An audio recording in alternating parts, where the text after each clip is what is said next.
हमारी एपिसोड की शुरुआत काफी इंटेंस होती कि ओलिवर ने गवारा को इतने जबरदस्त तरीके से जमीन में पटका होता, लेकिन इसके बावजूद भी गवारा कैसे न कैसे करके उठने की कोशिश कर रहा होता। तो देख के सारे लोगों के पैरों तले जमीन खिसक जाती। इसी में गवारा को गरीब लोगों के उन दिनों की याद आने लगती भी उसने उस गरीब आइलैंड को अपनी कंट्री में ना बदला था। इसी तरह उनके बारे में सोचते ही उसे काफी मोटिवेशन मिली होती। अपने मन में ही कहता उनके लिए, अपने गरीब लोगों के लिए की गरीबी को देखते ही उसे याद आया था कि आखिर उसने कैसे उस सुनसान गरीब आइलैंड को अपनी कंट्री में बदल दिया। और बस उनके बारे में सोचने से ही गवारा लड़ने के लिए तैयार होता। अपने गोल्डन डेज की याद आने लगती। तो यूं उठता देख के आसपास के लोग काफी खुश होते। तो इस पे ओलिवर भी कहने लगता, मुझे पता था, मुझे लग रहा था कि तुम जरूर उठोगे। गवारा दोबारा से अपना फेवरेट डायलॉग बोलता, today is a good day to die. जो सुन के ओलिवर बोलता है, ये फ्रेज यूएस आर्मी का है, जो कि वो वियतनाम की जंग में बार बार दोहराया करते थे। इस फ्रेज को फ्रंट लाइन पे जाने से पहले दोहराते थे। इसी तरह ओलिवर मजीद बोलता,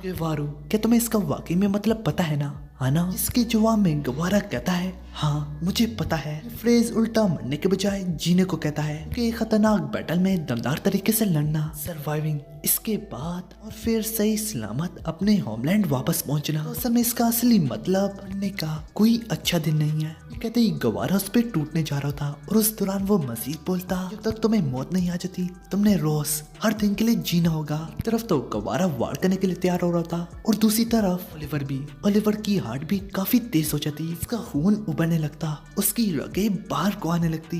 देखते ही देखते गवारा वार करने के लिए आगे बढ़ने लगता। इसी बीच गवारा अपने मन ही मन में कहता है, अरे पूरी की पूरी वैल्यू तुम्हारे इस जिस्म में, आखिर इतना पावरफुल जिस्म अभी तक मैनकाइंड की किसी हिस्ट्री में नहीं है। और इस वक्त जो डिस्ट्रक्टिव फोर्स तुम्हारे जिस्म में बन रही है के बारे में मैं सोच भी नहीं सकता। लेकिन इससे पहले दोनों एक दूसरे पे टूट पड़ते। गवारा ओलिवर के टू पीस सूट की तरफ इशारा करता, जो कि उस वक्त से खड़ा हुआ है, लेकिन गवारा के इशारा करते ही टू पीस सूट गिर जाता। तो देख के सारे लोग काफी परेशान होते। आखिर एक चीज कब से खड़ी है, लेकिन जैसे ही उसने इशारा किया वो गिर गई। इस सब के बाद गवारा मजीद बोलता, अभी तक हिस्ट्री ऑफ मार्शल आर्ट और पूरी हिस्ट्री में कुछ लोग अपनी मसल पावर पे ज्यादा भरोसा लगते हैं, कुछ लोग सबसे बढ़ के बैलेंस, स्पीड वगैरह वगैरह, क्योंकि सर से लेके पैर तक काफी मुख्तलिफ चीजें क्रिएट की गई, मुख्तलिफ ब्रीथिंग टेक्निक्स वगैरह। कल की हिस्ट्री से आज तक मॉडर्न मार्शल आर्ट तक सब चीजों से बढ़ के जमीन की सपोर्ट है। ये सुन के बाकी कहता है, आखिर कैसे? गवारा चाइनीज मार्शल आर्ट की मिसाल देते हुए कहता है,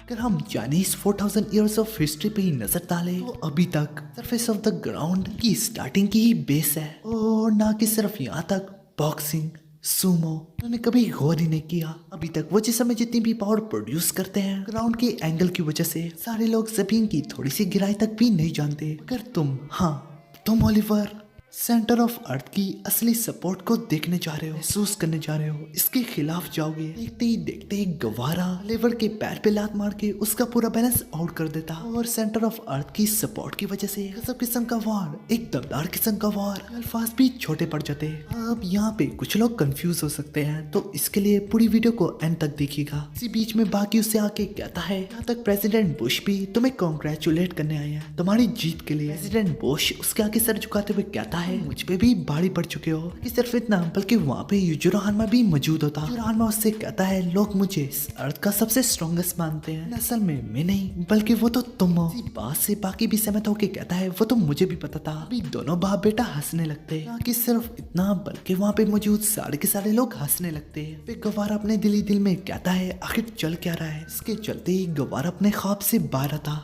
तक वो बाहर आता है तो ओलिवर ने उसको जमीन में पटका होता। बाकी हो या फिर उसकी गर्लफ्रेंड हो, सबकी आंखें खुली की खुली रह जाती। ओलिवर वहां से जाने लगता और जाते जाते कहता, गवारा को भी काफी इज्जत देते हुए आराम से उठा के लाओ। तभी ओलिवर बाकी के लोगों से सहमत होकर कहता है, फाइट खत्म हो गई। बाकी उससे कहता है, तुम काफी स्ट्रॉन्ग हो, लेकिन मेरे ख्याल में तुम्हें अपने जिस्म पे कुछ ज्यादा ही भरोसा है। इसके जवाब में ओलिवर कहता है, गवारा भी काफी स्ट्रॉन्ग था, लेकिन गवारा इसलिए आ रहा क्योंकि उसका कोई प्यार करने वाला नहीं है। इसी तरह ओलिवर मजीद बोलता और प्यार से मतलब मसल का प्यार। सुन के बाकी भी चौंक जाता। कहते ही कहते साथ ही साथ ओलिवर ये भी कहता है इस वक्त जो जिस्म है वो अपने फुल साइज में बिल्कुल नहीं है। मैं जिस्म को दबा के अंदर ही रख रहा हूँ। मैंने दबा के अंदर न रखूं। मेरी मसल तुम सबको क्रश कर देगी। बाकी सिर्फ इतना बल्कि पूरी की पूरी बिल्डिंग को भी तबाह कर डालेगी। बाकी अपने हाथ को हिलाते हुए कहता है नहीं ये तो नामुमकिन है। वो बाकी से कहता है रोज 10,000 कैलोरीज का खाना खाता हूँ कि ओलंपिक एथलीट के लिए भी पॉसिबल नहीं है क्योंकि तुम लोगों के जापानीज खाना जो कि राइस बॉल होता है, हाँ 500 राइस बॉल 10,000 कैलोरीज को प्रोड्यूस करते हैं। मगर इसके बावजूद भी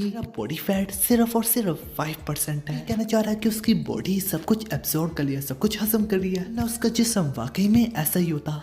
मगर बाकी की इन सारी बातों का मजाक उड़ाने लगता। कहता हम तो तुम्हारे बहुत बहुत इस्सामंद है। अगर तुमने अपने जिस्म को खुला छोड़ा होता तो हम तो कुचल गए होते। ये सुन के ओलिवर की आंखें खुली की खुली रह जाती। इसी बीच में वो बाकी को बातों ही बातों में ढा लेता। जो देख के बाकी भी काफी सीरियस होता और उसे गुस्से से कहता मुझे नीचे उतारो। ओलिवर भी यही करते हुए उससे माफी मांगता। उससे कहता ओए लड़के तुम वाकई में मुझसे इतनी बेदर्दी से लड़ना चाहते हो कि उसकी बातों में ही खोया होता। ये उतने में ओलिवर उसके कमर के पीछे हाथ से एक दमदार चांटा लगाता के कारण बाकी सीधा उड़ते हुए वाहन में वजने जा रहा होता। इस दौरान उसे अपने बिल्कुल डैड की याद आती, उसकी पावर। फिर इससे पहले ही बाकी अपने ऊपर कैसे न कैसे करके काबू पा ही लेता। इसी बीच बाकी भी उससे लड़ने के लिए तैयार होता पर तब तक उसके आगे सर झुका के उससे माफी मांगता और ये भी कहता मुझे माफ कर दो मैंने काफी बड़ी बड़ी छोड़ी। बाकी कहता है मुझे तो पता था कि तुम छोड़ रही हो। फिर ओलिवर अपनी गर्लफ्रेंड की तरफ बढ़ते हुए कहता है ये मसल मैंने सिर्फ और सिर्फ लड़ने के लिए नहीं बनाई बल्कि इस काम के लिए। इसके चलते ही वो मारिया को ले जाने लगता। दूसरी सीन में हमें दिखाया जाता है एक नई दिन की शुरुआत होती है। उन सबके उठने से पहले ही गवारा अपना लेटर छोड़ के चला गया होता क्योंकि वो लेटर सीधा ओलिवर के पास पहुंचने के बजाय ओलिवर खुद ही आ जाता। अब जैसे ही ओलिवर अपना लेटर खोलता है इसमें से गवारा की करेंसी निकलती, गवारा की अपनी मुल्क की करेंसी। इनडायरेक्टली वो मारिया और इसे पैसों को खर्च करने के लिए अपनी कंट्री की दावत दे रहा है। फिर जहाँ से गवारा भागा है अपने कवंग के नीचे ही सुरंग बना के निकल गया होता और वहाँ पे मौजूद उस गार्ड को समझाता है कि उसके पास तो इतनी ताकत है कि वो सामने से भी जा सकता था। अगर वो ऐसा करता लोग कहीं पे मुंह दिखाने के लायक भी ना रहते। इस वजह से अब तुम लोगों को कम सजा मिलेगी क्योंकि उसे निकलते हुए किसी ने भी नहीं देखा होगा। आप सारे लोग ओलिवर को समझाते हैं ये पैसा तुम वहीं पे खर्च कर सकते हो तो इसका मतलब वो तुम्हें दावत दे रहा है। दूसरी सीन में हमें दिखाया जाता है गवारा के आइलैंड पे जो कि गवारा अपने आइलैंड पहुंच गया होता। वो वहाँ पे कुछ दरख्त काट रहा होता। इसी बीच में उसके चमचों की नजर अपने बॉस की तरफ पड़ती। इसे वापस लौटता देख के काफी खुश होते। इसी बीच हमें दिखाया जाता है महीना पहले यही सारे लोग गवारा के आसपास बैठे हुए थे। गवारा उससे बताता है कि वो ओलिवर से लड़ने जा रहा है, the strongest man in America. ये बात तो सबको मालूम थी कि ओलिवर आखिर कितना स्ट्रॉन्ग है। तो वो बंदा अपने बॉस से पूछता है कि तुम वाकई में उसे हरा पाओगे। इसके जवाब में गवारा ने कहा होता है मैं कोशिश तो जरूर करूंगा। वो अपने साथियों को बताता है हाँ एक महीने में जो गायब था उसमें मैं ओलिवर से ही लड़ने गया हुआ था। वो उन्हें बताता कि वो हार गया। बीच में उसका बंदा बात को बदल देता और वो अपने साथी पे इशारा करते हुए कहता है कि 2 बच्चे दोबारा से हुए हैं, ट्विंस हैं। इसी बीच में सारे लोग दोबारा से हंसने लगते।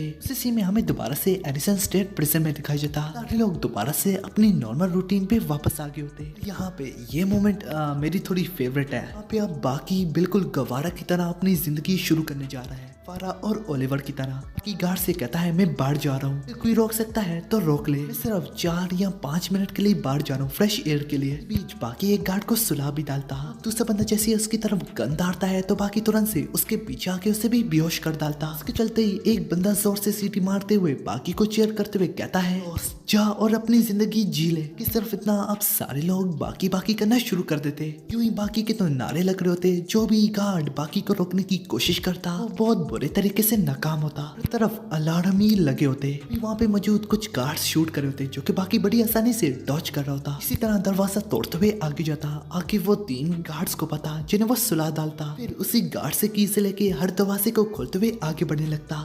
बस फाइनल गेट आ गया जिसमें वो वार्डन को पाता बस यहाँ का सब कुछ मैनेज कर रहा है। बाकी से कहता है आखिर तुम क्यों ऐसे ही पागलों की तरह ताव कर रहे हो। तो भागी उससे कहता है मैं भी यहाँ का अनचेंज बनना चाहता हूँ। वो अनजान शख्स कहता है तो अब तुमने क्या सोचा। सुन के बाकी उससे अपनी कातलाना आंखों से घूरने लगता और उससे कहता मैं तो बहुत आसानी से कर सकता हूँ। अब यहाँ पे हमारी एपिसोड खत्म हो जाती। वीडियो पसंद आए तो लाइक करो, अगर पहले से नहीं किया तो सब्सक्राइब करो, साथ ही साथ मूवी नेक्स्ट को भी सब्सक्राइब करो। अरे कर दो ना।